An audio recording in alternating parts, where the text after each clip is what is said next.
बिस्मिल्लाहिर्रहमानिर्रहीम। अस्सलाम वालेकुम student, welcome back to my channel SS maths.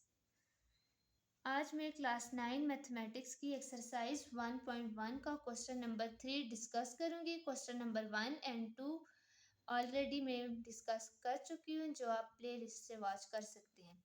Question number 3 है हमारे पास, इफ़ ए इक्वल टू, एक मैट्रिक्स गिवन है हमें, 4x4 का मैट्रिक्स है। हमने ये वैल्यूज़ फाइंड करनी है, A12 की, 23 की, 32 की, 43 की, ये हमने वैल्यूज़ फाइंड करनी है।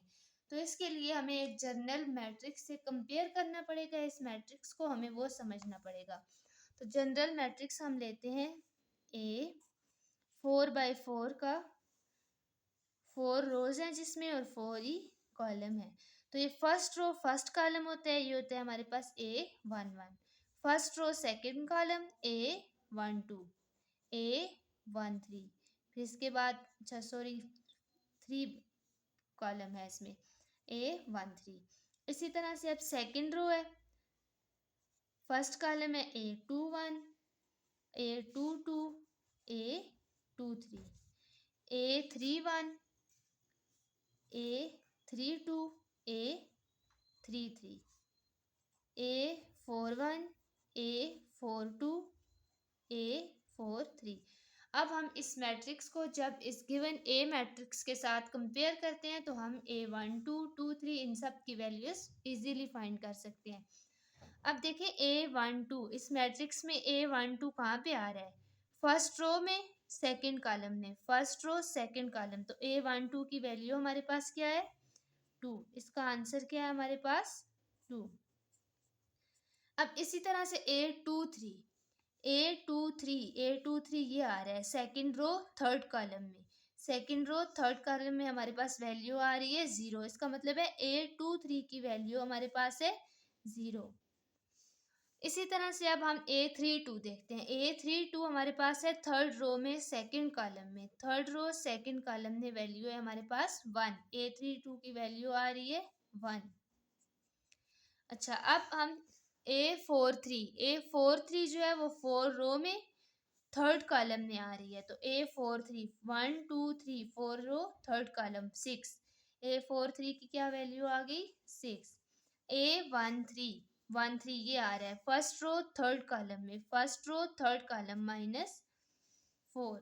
A33 third row third column 5। A33 की क्या वैल्यू आ रही है? 5। आई होप कि ये आपको अच्छे से समझ आ गया होगा कि हमने ये वैल्यूज़ कैसे फाइंड करनी है। एक जनरल मैट्रिक्स लेके उसको कंपेयर करके ये सारी वैल्यू हम आसानी से फाइंड कर सकते हैं। अब हम नेक्स्ट क्वेश्चन की तरफ जाते हैं, क्वेश्चन नंबर 4। क्वेश्चन नंबर 4 है हमारे पास, which of the following are equal matrix. अब हमने बताना है कि ABCD मैट्रिक्स गिवन है, कौन कौन से मैट्रिक्स इनमें जो है वो आपस में इक्वल है। तो इसको हम जो है पहले सिंप्लीफाई करते हैं। ए मैट्रिक्स तो मजीद सिंपल नहीं हो सकता, इसको उसी तरह से हम लिखते हैं 2, 5, 1, 3। बी मैट्रिक्स भी सिंप्लीफाई फॉर्म में है, मजीद सिंपल नहीं हो सकता, इसको भी एज इट इज लिखेंगे 2, 5, 4, 3। सी मैट्रिक्स जो है वो सिंपल हो सकता है क्योंकि इसमें नंबर प्लस हो रहे हैं, 1 + 1 2, 3 + 2 5, 4, 2 + 1 3। इसी तरह से डी मैट्रिक्स भी जो है वो सिंप्लीफाई फॉर्म में नहीं है, इसको भी हम सिंपल करते हैं 2 उसी तरह लिखेंगे, 1 भी 4 में 1 प्लस करेंगे तो 5 हो जाएगा और 3। अब हम इन मैट्रिक्स को देख के बताएंगे कि कौन कौन से मैट्रिक्स इनमें जो है वो आपस में इक्वल आ रहे हैं। अब देखें ए मैट्रिक्स है 2, 5, 1, 3।